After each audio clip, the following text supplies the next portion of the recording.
What's going on, gentlemen? Lawrence of Asia coming at you once again here from Kuala Lumpur, Malaysia. Hope everyone's doing well, blessed out there. Gentlemen, America these days, it is truly a sad state of affairs. America 2025, a nation in decline? Perhaps. I think so, unfortunately. Now, recently I was back with the family in the States and I had decided I was going to go and buy us a house. We left from Korea, we went back to the States, we flew into Austin, Texas. We had an Airbnb for a month. We considered Austin, but we knew we wanted to travel the country, perhaps buy something up in Washington State, Oregon. If not, we were going to travel back south, maybe Tennessee, maybe Alabama, maybe Florida, maybe North Carolina. So we toured all these states and we traveled all across America. And what I saw and what I have been continuously feeling every time I go back to the States over the last 5 to 10 years, really the last 5 to 7 years, is that America truly is in a state of decline. And there are true warning signs written everywhere. Racism is being stoked amongst the various races more so than ever, with the Latinos, blacks, whites. And growing up, we were always tight. I mean, I was tight with so many people from so many various backgrounds. And I think that was very much the norm. Now, in my mom and dad's generation, I don't think it was as much so. But by the time my generation had come around and, I was in high school and whatnot, we were really tight with each other. We were cool. I had friends of all races, like they were all my best friends. There was a Chinese kid, Zach, was the only Chinese kid in my entire town. And, they had bought the Chinese restaurant in town. We became good friends. He was getting bullied a little bit, and I became his friend. I was his best friend, and he no longer got bullied. But in general, people got along pretty well. In the last 5 to 7 years, racism has been stoked tremendously. Outside of that, people can no longer afford homes. People just cannot afford to buy homes. The average age when my mom and dad were buying their first home, the average age was somewhere around 27 for your first home. And you can look at a chart. You can find a chart on this on ChatGPT, Google, whatever. But these days, it's 41 years old is the average age for the first-time home buyer. 41. Now, by that time, you should have already had all your children, if you're a woman, especially, right? So that interrelates and dovetails into the next point, that there are no longer children being born. There's not of course there's children being born, but the replacement rate is just not there. It's a nation in decline population wise as well, if you did not in fact have tons and tons of people just coming in legally and illegally from all around the world. So you got racism. It's gotten way too difficult for people to get themselves into their first house. Also, there's fewer and fewer actual relationships, people getting married and having strong relationships. And the homeless epidemic. A homeless epidemic is a big one. I was shocked at, spent a lot of time in Hawaii. Of course, Oahu has a crazy number of homeless folks. But I was shocked at how many people were homeless all up and down the West Coast, even in the most quaint little towns. Like say Ashland, Oregon. There's maybe a population of 12,000 or so. Very quaint, very nice, very walkable. I was walking with my daughter one night and you just see a guy with the headlamp on and he's sitting there and he's just sharpening a knife, Now he might be a harmless guy. He might just be sharpening the knife to defend himself if necessary. But the fact that there's people all over the streets at night, even if they're all good, is that it makes the entire dynamic totally different in a town, and it no longer feels safe. So you no longer want to walk with your children, right, at night after sun goes down, and that's incredibly unfortunate. Now, I was later I had ended up in Atlanta, and we were staying about 45 minutes northeast of Atlanta in Marietta, which I've lived there before. I was living there when I was 19, when I first moved to Atlanta. And it's a place I know relatively well. Now, this is suburbs. This is nice. This is good. I mean, it's a good mix of people, majority white, but it's a nice mix of people. And everybody's well-to-do there. Everybody's respectful and so forth. And, you know, it's not like heavy drugs and gangs and robbery. None of that's really there. Well, this time in Marietta, we were staying on a farm. And it's about a 3.5 acre property, and we were staying in the farmhouse in the back that had been converted as an Airbnb. And they had some goats there on the farm. Anyway, you pull out onto the road, and what do you see? I mean, 400 meters up the road, there's homeless encampments on both sides of the street, and you realize there's actually hundreds. It's probably, you know, in the hundreds of homeless that are living there in the area. Now, this is 45 minutes outside of Atlanta in a very nice, clean suburban area. And now, just in this one area where we happen to be staying, we see hundreds of homeless people there. Absolutely insane. Homeless encampments are everywhere. Now, there's nothing wrong with homeless people. Like, you're not a bad person because you're homeless. Now, this really pisses me off when I see people act as though people who are homeless are lesser than. You don't know how they got in that shape, and you don't know for sure that would not be you one day. Maybe you get brain damage, maybe you can't figure shit out, and maybe somebody gets all your shit, and maybe you end up on the street one day. You never know. But in either case, that is the case, and that is the case all over the country.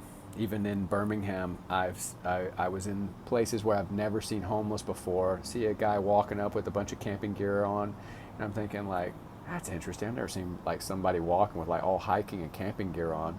And then just right behind him, I see another guy come out of the woods, and I realize, oh, those two guys were homeless, you know, in a place where I never would have seen them before.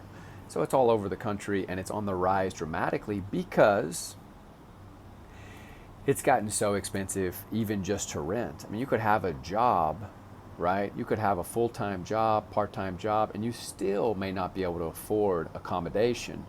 And even if you could afford the accommodation, that might be 80, 90% of your income. And who wants to pay 60, 70, 80, 90, 100% of their income just to have a roof over their head? Maybe it'd be smarter to just live in your car. Maybe it'd be smarter to crash with a friend. In either case, massive numbers of folks are becoming homeless. Now, all of these previous aforementioned points culminate to a deeper point, which is the fact that the overall life quality is on the decline, obviously, right? Now, things are also getting much more expensive, and we are paying more and more and more for less quality, and just less square footage, less satisfaction, right? Less of a quality of life. Now, if I were in your shoes per se, and I lived in the States and I knew this decline was happening, wouldn't it be wise to ask yourself if perhaps there is a better way? Are these other countries in Central and South America, over in Asia, maybe some places in Europe, are they living better than Americans? Now, Americans are so arrogant that they know, of course, they live in the best country in the world, obviously, duh. But it's just not the case. Now, just because America has military bases all over the world does not necessarily doesn't necessitate the fact that it's the best, right? It's not the case. But America's got a lot of power, but it is utilized as a military force for who? that could be a culmination of different countries with special interest or corporate lobbying groups per se. But in either case, American government doesn't seem to be for American people. And I'm not talking left, right, any of that nonsense. I'm saying in general, American government is not for the people. It's for the corporations. Now, it is very, very unfortunate. Now, I'll tell you this. I live here in Kuala Lumpur, Malaysia, and I get more for less. And every time I go out to eat, I feel like that's a good deal. I feel good about that. It's usually less than $10, even when I'm eating fancy cafes. I'm like, I feel good about that. I can take the family out, spend $20, have an amazing meal with the best service, and we're all content, happy, full, and we ate great, awesome, healthy food, relatively gourmet. Yeah, and we're happy with it, So you don't have to be stuck in America. I mean, you could look for other places. And since this message isn't going to reach everyone, it's not going to have a huge swing. I'm just saying, I myself have traveled the world the last 15, 16 years. And just the mere knowing that I can change it up and come back here to Southeast Asia is awesome. Now, I was in the States looking for a home, and nothing was suitable, nothing was right. Anything that we were going to buy, we needed it to function also as an Airbnb while we were away, because I didn't want us to buy a home and then be stuck having to only live there. I met my wife traveling, and being mobile and free is really my highest motivator, the freedom, the ability to move. And so it's just absolutely wild how the insurance and the tax system in America as well, property taxes, like you got to pay every year, 2-3% in some cases, like in the state of Vermont, you got to pay 3% every year. So if you've got a $500,000 home, you got to pay $15,000 a year just in taxes just to keep it. And then when it gets to $600,000, you got to pay $18,000 a year just to keep that home. And we're not even talking about the mortgage or the insurance. You know what I mean? So, or repairs, right? So the equation just isn't working. Now, this is perhaps the most pivotal insight and kind of bird's eye view, which is this. When you have your middle 80%, not the top 10%, not the bottom 10%, when you have that mid 60 to 90% there, and I know that's a big range, okay? But when their overall life, for a society, for a country like America or Malaysia or the UK, any country in the world, when the quality of life is perpetually getting a bit better, day by day, week by week, or at least month by month, people's lives are generally on the upswing, like America was in the 80s and 90s and the early 2000s, the heydays, the good old days. Or maybe I'm just old and melancholic and missing my teenage years. Maybe that's it. I don't quite think so, though. When you have that majority middle section of the population, the majority of the people in the middle 80% whose lives are getting better, you'll typically find a very, very nice overall atmosphere, energy, aura. The atmosphere is one of positivity, appreciation, joy, camaraderie, celebration, happiness, mutual happiness, just sharing mutual happiness, saying hello to your neighbors, which we all used to do in America in small towns. The one I grew up in, we did, and I think that was probably common in America. And I'm afraid that a lot of that's being lost. It's because we don't have anything common really holding us together these days. Nothing that we believe in. We're not on the same page. Now, America has been purposely divided. Like I mentioned, the whole race wars and everything. That's been purposely done. And I hope any of you can see that, regardless of what background you come from. I hope you have the wisdom to see that. Anyway, I'll say this. In Southeast Asia, that middle 80%, their lives are perpetually getting better and better and better here. And so the overall sentiment, the overall atmosphere is one of appreciation, joy, shared happiness, and the people are on all different spectrums of income. We are in the elite area here, right? And we have a nice posh place. I mean, life is good. Life is good. Can you see my pool? Where's our pool? The lights are off in the pool. You can't see it. Where's the pool? Oh, it's a fountain. You can't see the pool. Oh, yeah, it's dark. You can't see it. Okay, never mind. Thought maybe you'd be able to see the pool. We have the longest pool in Malaysia here where I live. This would be a big giveaway. But it's the longest pool in the country. And it's over 150 meters. I'll just say that. Anyway, yeah, the overall sentiment is one of positivity, appreciation, and now, yes, education, these things are important. You want everybody to have a way to make their life better and better, absolutely. But in America, we don't have that any longer. I heard a recent stat, and I don't know if this is true, but even one of my good friends who was well experienced had a $200,000 plus year job already and worked with multiple companies as a consultant in the capacity of a consultant. He put in something like 400 applications to get his most recent job, where he was basically making about half of what he used to make, and working harder, right? Loving the work less, right? And that's the story for Americans, There's less and less jobs. Now, this might be America, but this might just be the entire world in the long run, where AI is coming for everybody, coming for all the jobs.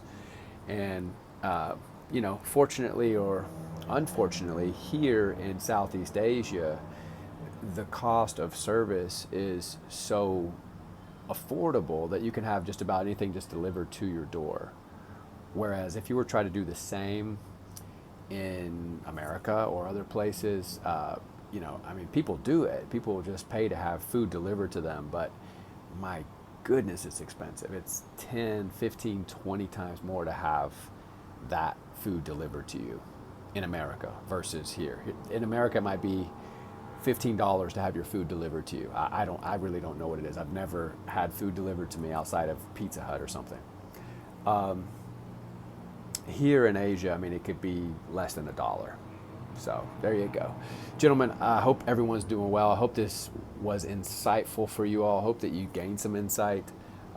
It's just wherever you live, you don't want the overall sentiment. You don't want to see, even if you were in the top 10% in America, this is my my last point here to sum it up. Even if you fought your way and focused your way, rather, gentlemen, if you were to focus your way, garner all your energy and get into that top 10% in America, would you actually be happy when the overall atmosphere around you is one of suffering and a deep stress, subtle misery? And I think inevitably the answer is no. We want to share a celebration of life, and we don't want to be surrounded by suffering all the time. Now, when you're around that suffering, I think the appropriate answer is to allow that to pull your heartstrings and to move you and to do something about it. But you can only do so much. You can only help so many people, and then you've got to focus on your own life, gentlemen, of course. So you can only help so much, especially if you're not already in a position of great favor. Inevitably, though, one should do what one can. So, gentlemen, if you do get out there and travel, you come here to Asia, come to Thailand, come to Vietnam. If you have any questions, I'd love to answer them. I am seriously dropping a book very soon, The Art of Freedom. And it's going to be revolutionary. I'm sure it's going to be one of the very, very best how-to travel books, and also story format. how to set oneself free of the matrix, how to break out of the matrix, the 7 steps to break out of the matrix. It's going to be phenomenal. It is phenomenal. You're going to absolutely love it. I hope that you all get to read it if you watch this video. And I'll be posting it in every single one of my videos. The book should be complete here in the upcoming days, upcoming weeks. And yeah, you can look for the link in this video. If you were to watch it here in another week or so, it should be there. And I'll put a link in my bio, as well as all my upcoming videos and all my past videos as well. Hope to get on podcasts and talk about my experiences, because I have lived a good couple of them. I have vast experience, traveling 15, 16 years, letting go of all material possession, you know, spending time with some of the most beautiful women on the planet, especially in Asia. Things are good. But I am the foremost expert on Asia and Asian women. So, you know, there must be some value in that, wouldn't you say? So I hope that the book does well. I reckon it will. I reckon it will. But you know what? Just the mere sharing and doing one's best and up-leveling every day, putting yourself to the test, making yourself show up in the gym, for the ice bath, for your business, shooting this YouTube video again tonight, you are garnering your own self-respect, and you are sculpting your own self-identity, knowing that you are the man for the job. All right, gentlemen? So to have that self-identity of the king, the millionaire, or the motherfucking man, you got to put in the work. That's all there is to it. You got to put in the work. Because somebody else is putting in the work. You got to put in the work. Perseverance. You got to do your best, gentlemen. Accept nothing but your best. All right. I'm going to catch you all in the next one. Like, comment, and subscribe. Share the video if you do feel so inclined. That'd be awesome. Comment below. Comment freedom.